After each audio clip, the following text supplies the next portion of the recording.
SIP systematic investment plan एक hot investment debate है।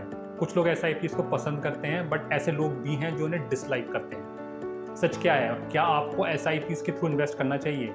यह हम इस चैनल के सिग्नेचर 100% एजुकेशन 0% नॉइज स्टाइल में फाइंड आउट करेंगे। That means no hype, sensation और drama, but just pure information. तो चलिए स्टार्ट करते हैं SIPs के फेवर में जो आर्ग्यूमेंट्स दिए जाते हैं उन पर एक नजर डालकर। SIPs का फर्स्ट बेनिफिट यह है कि आपको ऑटोमेटिकली अपनी इन्वेस्टमेंट कॉस्ट को एवरेज करने में मदद मिलती है। ऐसा इसलिए होता है क्योंकि SIPs के थ्रू आप हाई और लो दोनों मार्केट लेवल्स पर इन्वेस्ट कर रहे होते हैं। सो आपको ओवरऑल इन्वेस्टमेंट प्राइस सारी इंडिविजुअल इन्वेस्टमेंट्स का एवरेज बन जाता है। फॉर एग्जाम्पल, जून 2006 से जून 2026 के बीच BSE 500 की मूवमेंट को देखिए। मान लीजिए एक फंड इस इंडेक्स को ट्रैक कर रहा है और उसकी स्टार्टिंग NAV 100 रुपये है। अब इस फंड की NAV 100 रुपये से 879 तक मूव करेगी। आप इस फंड में हर महीने 10,000 रुपये इन्वेस्ट कर रहे हैं, तो आप प्रीवेलिंग NAV के बेसिस पर हर महीने एक certain number of units acquire कर रहे हैं। लोअर NAV से आपको हायर नंबर ऑफ यूनिट्स मिलती हैं और हायर NAV से आपको लोअर नंबर ऑफ यूनिट्स मिलती हैं। एज अ रिजल्ट 20 सालों में आपको इस फंड की 9,808 यूनिट्स मिलती हैं और आपने टोटल 24 लाख रुपये इन्वेस्ट कर दिए हैं। इससे आपकी average investment cost 245 rupees per unit आती है। SIPs का सेकंड बेनिफिट यह है कि यह छोटी इन्वेस्टमेंट्स के साथ एक बड़ा कॉर्पस बिल्ड करने में हेल्प करती है। अपनी स्क्रीन पर टेबल को देखिए, इसमें दिखाया गया है कि वेरियस टाइम फ्रेम्स में 12% पर एनम पर वेरियस मंथली इन्वेस्टमेंट्स की वर्थ क्या हो जाएगी। एक 5,000 रुपये की SIP 25 सालों में लगभग 85 लाख रुपये बन जाती है।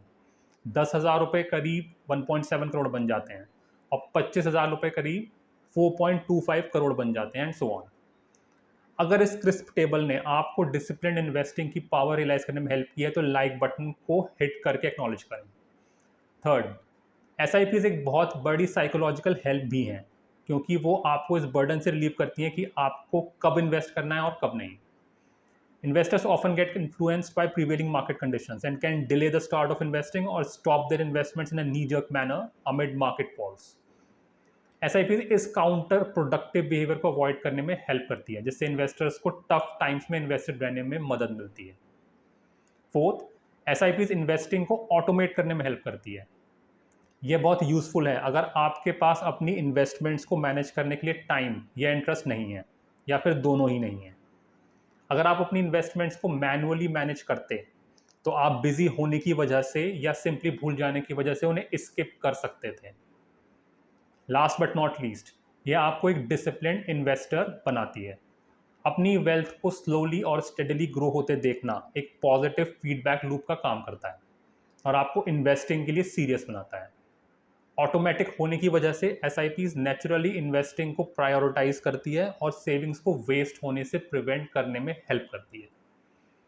नेक्स्ट, चलिए SIPs के डाउनसाइड्स के बारे में बात करते हैं। SIPs के अगेंस्ट जो फर्स्ट आर्ग्यूमेंट है वो यह है कि इन्हें वैल्यूएशंस की बिल्कुल फिक्र नहीं होती। आप माइंडलेसली सभी लेवल्स पर इन्वेस्ट कर रहे होते हैं, चाहे वो हाई हो या लो। फॉर एग्जाम्पल, BSE 500 के 20 ईयर हिस्ट्री के प्राइस टू अर्निंग्स रेशो या P रेशो पर एक नज़र डालिए।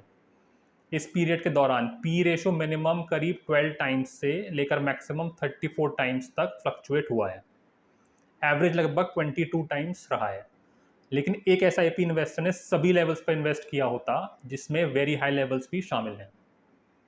नेचुरली हाई वैल्यूएशंस पर इन्वेस्ट करना बेसिक इन्वेस्टिंग विजडम के अगेंस्ट जाता है और इसलिए SIPs को क्रिटिसाइज किया जाता है।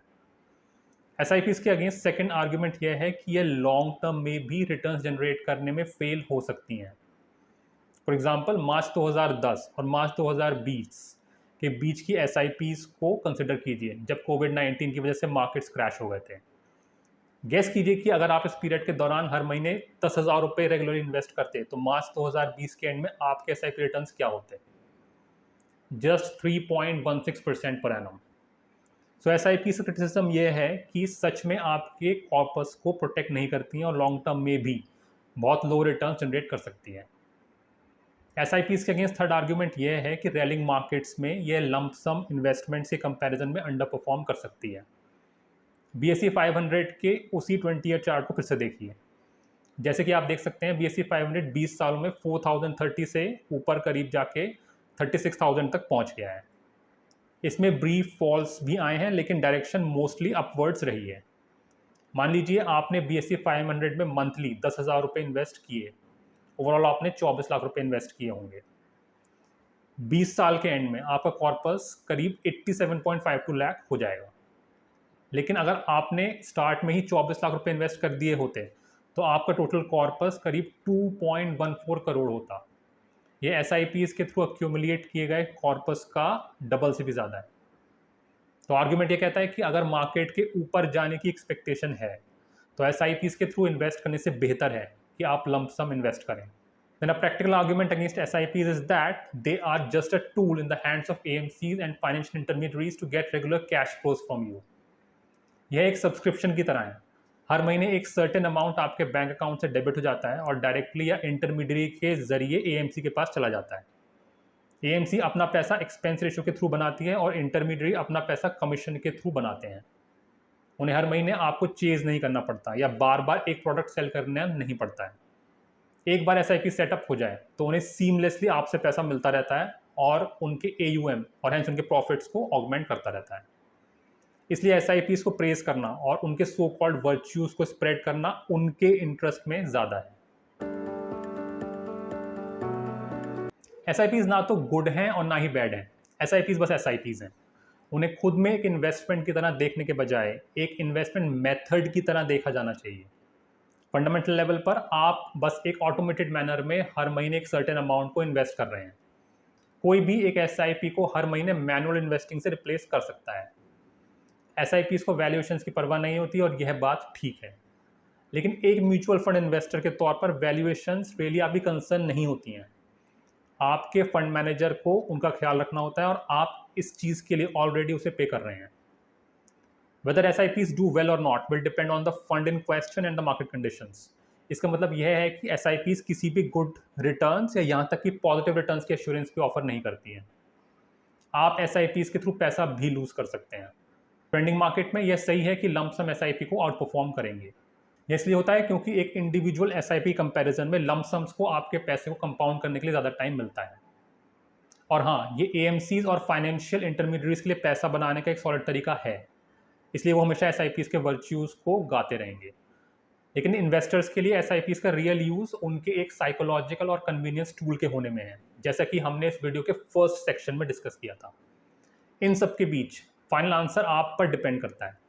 अगर आप एक एंटरप्राइजिंग और डिसिप्लिन इन्वेस्टर हैं जो कॉन्फिडेंस के साथ अपनी इन्वेस्टमेंट हैंडल कर सकता है और मार्केट्स को समझता है, तो SIPs आपके लिए ऑप्शनल है। लेकिन अगर आपके पास इन्वेस्टिंग में लिमिटेड टाइम, इंटरेस्ट या एक्सपीरियंस है और आपको एक हैंडी वेल्थ क्रिएशन सोल्यूशन चाहिए, तो SIPs ठीक है। SIPs परफेक्ट नहीं है पर गुड इनफ है। आप 1 से 10 के स्केल पर SIPs को कैसे रेट करेंगे, 10 बीइंग द बेस्ट, मुझे कमेंट्स में ज़रूर बताएं। 100% इन्वेस्टिंग एजुकेशन और 0% नॉइज़ के लिए इस चैनल को ज़रूर सब्सक्राइब करें।